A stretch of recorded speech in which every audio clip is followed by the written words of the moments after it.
मैं मुंशी सर बाबा गजेंद्र दास महाविद्यालय से। आज मैं विद्यालय प्रबंधन के बारे में आप लोगों को बताऊंगा। ये दूसरा चैप्टर है, विद्यालय प्रबंधन का अर्थ, आवश्यकता, महत्व एवं इसके क्षेत्र। तो इसमें सबसे पहले हम लोग पढ़ेंगे विद्यालय प्रबंधन के बारे में। स्कूल मैनेजमेंट आखिर होता क्या है। तो हमें इसमें समझना है कि शिक्षा प्रणाली की मूल इकाई विद्यालय को माना जाता है और विद्यालय प्रबंधन की मूल इकाई कक्षा होती है। कक्षा में देश के भाग्य का निर्माण होता है। शिक्षा द्वारा भारतीय संस्कृति की सुरक्षा के अतिरिक्त भविष्य के विकास का प्रयास किया जाता है। शिक्षा सदैव भविष्य के लिए दी जाती है। जीवन की तैयारी शिक्षा द्वारा की जाती है। तो विद्यालय प्रबंधन में जो है, विद्यालय प्रबंधन में पूरा क्षेत्र आ जाता है। इसमें जो है सबसे पहले मैनेजमेंट आता है, उसके बाद जो है प्रिंसिपल आते हैं, उसके बाद अध्यापक शिक्षक आते हैं, उसके बाद जो है क्लर्क आते हैं, इसके बाद जो है पूरा क्षेत्र आ जाता है। जैसे हमारा लाइब्रेरी आ जाती है, डॉर्मेटरी आ जाती है, सब उसमें आ जाता है। तो उसमें जो है विद्यालय प्रबंधन जो है बहुत ही महत्वपूर्ण है। तो विद्यालय प्रबंधन के बाद जो है विद्यालय प्रबंधन की परिभाषाओं के बारे में हम लोग अध्ययन करेंगे कि विद्यालय प्रबंधन की परिभाषाएं जो है गठित रूप से क्या हैं। तो इसके बारे में हमें अध्ययन करना है। तो विद्यालय प्रबंधन मानवीय एवं भौतिक साधनों ऐसे उद्देश्यों की प्राप्ति के लिए समन्वय करना है। तो विद्यालय जो है प्रबंधन मानवीय मतलब मनुष्य के लिए एवं उसके भौतिक साधनों से उद्देश्यों की प्राप्ति के लिए समन्वय करना है या उनकी समानता से उसका तात्पर्य है। और दूसरी उसकी परिभाषा है विद्यालय प्रबंधन मुख्य रूप से किसी विशिष्ट उद्देश्य के लिए प्रयासों को नियोजित, समन्वित, अभिप्रेरित एवं नियंत्रित करने की कला है। तो विद्यालय प्रबंधन के माध्यम से ही, विद्यालय प्रबंधन एक ऐसी कला है जिसके माध्यम से हम लोग जो है शिक्षा प्रणाली को या विद्यालय या मैनेजमेंट को अभिप्रेरित करते हैं या विद्यालय की तरफ आकर्षित करते हैं या विद्यालय की प्रक्रिया को नियंत्रित करने का कार्य जो है विद्यालय प्रबंधन के माध्यम से होता है। अगली पॉइंट है विद्यालय प्रबंधन की आवश्यकता। आखिर हमें यह समझना है कि विद्यालय प्रबंधन की आवश्यकता हमें क्यों है। विद्यालय प्रबंधन की आवश्यकता, नीड ऑफ स्कूल मैनेजमेंट। तो विद्यालय समाज का लघु रूप है जहां छात्रों के मानसिक विकास के साथ साथ शारीरिक, बौद्धिक, सामाजिक, नैतिक और सांस्कृतिक विकास का होना भी अति आवश्यक है। इसी प्रकार से समुचित प्रबंधन की अधिगम प्रक्रिया को प्रभावी बनाने के लिए अत्यंत आवश्यक होता है। तो विद्यालय प्रबंधन जो है कई स्तर से होता है। शारीरिक स्तर से भी है, हमारा शरीर जो है स्वस्थ रहेगा, स्वस्थ शरीर में ही स्वस्थ मस्तिष्क का विकास होता है। और बौद्धिक क्षेत्र में भी जो है इसकी आवश्यकता रहती है। सामाजिक क्षेत्र में भी जो है विद्यालय प्रबंधन की आवश्यकता रहती है और नैतिक क्षेत्र में या धार्मिक क्षेत्र में भी जो है विद्यालय प्रबंधन की आवश्यकता हमारे लिए प्रभावी रहती है। अगली पॉइंट है विद्यालय प्रबंधन का महत्व। तो हमारे जीवन में विद्यालय प्रबंधन का क्या महत्व है, यह भी हमारे लिए एक समझने का विषय है। विद्यालय जो है वर्तमान समय में विद्यालय प्रबंधन की समस्या अधिक व्यापक एवं जटिल हो गई है, क्योंकि आज के परिवेश में विद्यार्थियों की संख्या में निरंतर वृद्धि हो रही है। इसलिए नई नई विधियों, प्रविधियों तथा मनोवैज्ञानिक सिद्धांतों को पाठ्यक्रम तथा पाठ्य सामग्री में स्थान दिया जा रहा है। माध्यमिक शिक्षा के उद्देश्यों की प्राप्ति के लिए आधुनिक मनोवैज्ञानिक अनुसंधानों, बुद्धि तथा योग्यता परीक्षाओं का विद्यालयों में प्रयोग बढ़ रहा है, जिससे विद्यालय का समाज तथा राष्ट्र के प्रति उत्तरदायित्वों में निरंतर वृद्धि हो रही है। इसलिए विद्यालय प्रबंधन का महत्व बढ़ता जा रहा है। तो विद्यालय प्रबंधन का महत्व हमारे लिए जो है अत्यंत है, क्योंकि विद्यालय प्रबंधन हमारे लिए जो है दिनों दिन इसकी जो है व्यवस्था अगर नहीं बढ़ाई जाएगी तो हमारे लिए एक विकट समस्या उत्पन्न हो सकती है। तो अगली हमारी पॉइंट है विद्यालय प्रबंधन का उद्देश्य। Objectives of school management.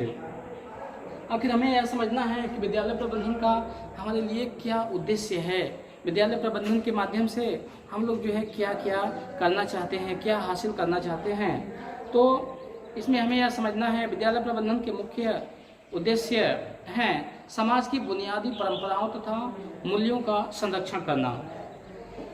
तो विद्यालय प्रबंधन के माध्यम से जो हमारी बुनियादी शिक्षा चली आ रही है युगों युगों से, उसे हमें जो है कायम रखना है, उसे आगे बढ़ाते रहना है और इसके पश्चात भविष्य में शिक्षा का संचालन करना है और आगे वाली पीढ़ी जो है हमारी आती रहेगी और वह शिक्षा को प्राप्त करती रहेगी।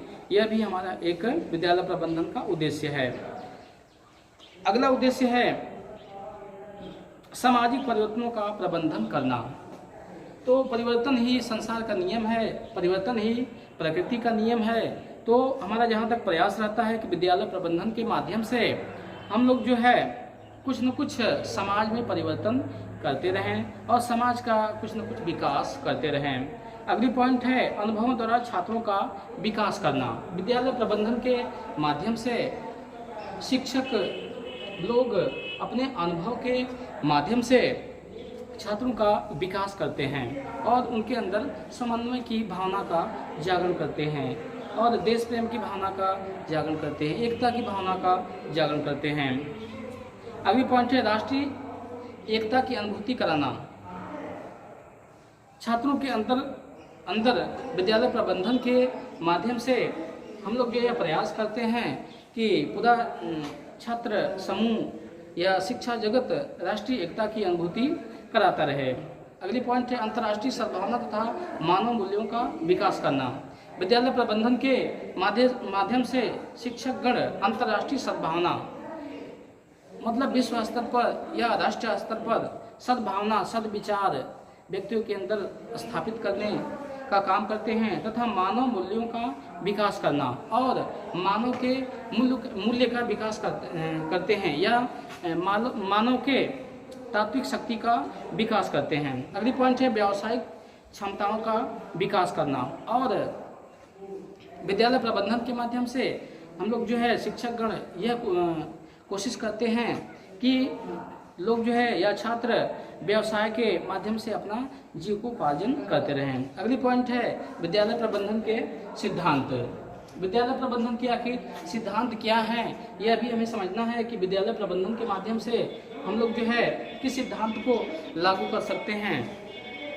तो विद्यालय प्रबंधन भारत संसार का सबसे बड़ा प्रजातांत्रिक देश है। इसकी सफलता के लिए हमें विद्यालय प्रबंधन को पुनरावलोकन करना होगा, विद्यालय प्रबंधन में सुधार करके प्रोत्साहन भी देना होगा। इसके लिए विद्यालय प्रबंधन को निम्नांकित सिद्धांतों का अनुसरण करना होगा। नंबर 1 है शिक्षा का प्रजातांत्रिक दर्शन होना। विद्यालय प्रबंधन के माध्यम से शिक्षा को प्रजातांत्रिक मतलब प्रजा जो है ये हमारा देश जो है प्रजातांत्रिक देश है और जो हमें शिक्षा के माध्यम से यह सबके अंदर जो है दर्शन कराना है या सबके अंदर स्थापित करना है कि यह हमारा देश जो है प्रजातंत्र का देश है और जो है हम सबका मूल रूप से अधिकार है। दूसरी पॉइंट है योग्यता एवं क्षमताओं के विकास की स्वतंत्रता होना। विद्यालय प्रबंधन का अगला सिद्धांत एक यह भी है कि योग्यता एवं क्षमताओं के विकास की स्वतंत्रता होना। हम अपनी योग्यता और क्षमताओं का विकास स्वतंत्र रूप से कर सकते हैं। अगली पॉइंट है शिक्षा की प्रक्रिया छात्र केंद्रित होना। शिक्षा की जो प्रक्रिया है वह छात्र केंद्रित होना चाहिए, न कि विद्यालय केंद्रित और न ही शिक्षक केंद्रित। यह प्रक्रिया छात्र के हिसाब से चलनी चाहिए। अगली पॉइंट है विद्यालय प्रबंधन उद्देश्य केंद्रित होना और यह हमारे लिए या छात्रों के लिए एक उद्देश्य होना चाहिए कि हम जो शिक्षा ग्रहण कर रहे हैं तो आगे हमारे लिए उसका क्या उद्देश्य होगा, उससे हम लोग क्या हासिल करेंगे या क्या प्राप्त करेंगे। अगली पॉइंट है विद्यालय प्रबंधन लचीलापन अनुकूलन तथा अस्थायित्व होना।